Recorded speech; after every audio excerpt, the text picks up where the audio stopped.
So now, this is an auto-ranging multimeter. All I have to do is set it to measure voltage, and it does the rest as long as we stay within the limit. So we got 5 volts at the supply. What we're interested in, we can do the blue LED first, the forward voltage of the blue LED. So it's dropping almost 3 volts right there. What that means is that there's about 2 volts, whatever the difference is between the supply voltage and the voltage drop across the 1000 ohm resistor right there. So we got a little more than 2 milliamps of current flowing through here. Now we have the red LED. It has about a 2 volt forward voltage right there. And that is not determined by supply voltage.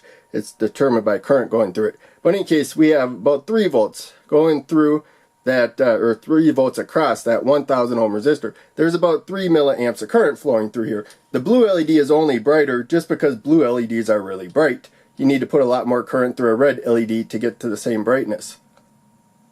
So now we're going to look at measuring current through a circuit with the multimeter. This is auto ranging. I just have to set it to milliamps and it does the rest. We just have to stay within, that's actually microamps.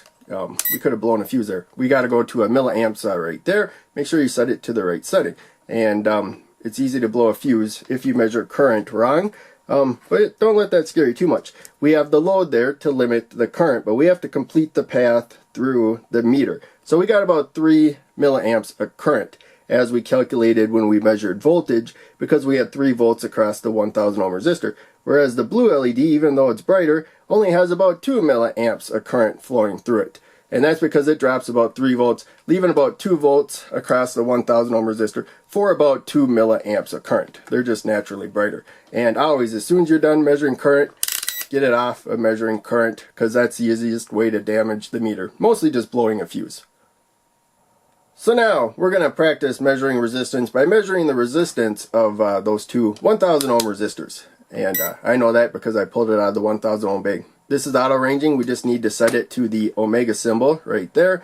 And you can't measure too much resistance. That's what we're doing right now. We got the air, much more resistance than what the meter can measure. But in any case, we have an opening because we measured current before. But you could have an open switch or whatever. Doesn't matter if you have a component on one end, the supply voltage on the other end or whatnot, as long as there's no way for current to flow through.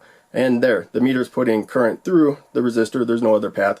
And it looks like a little less than 1000 ohms. That's in kilo ohms. And we'll measure this one. Should be about the same, but it's not going to be perfectly the same. And again, a little less than 1000 ohms. It might be a little more than 1000 ohms. These are 1% tolerance resistors, but they're also cheap, so it may be off a little.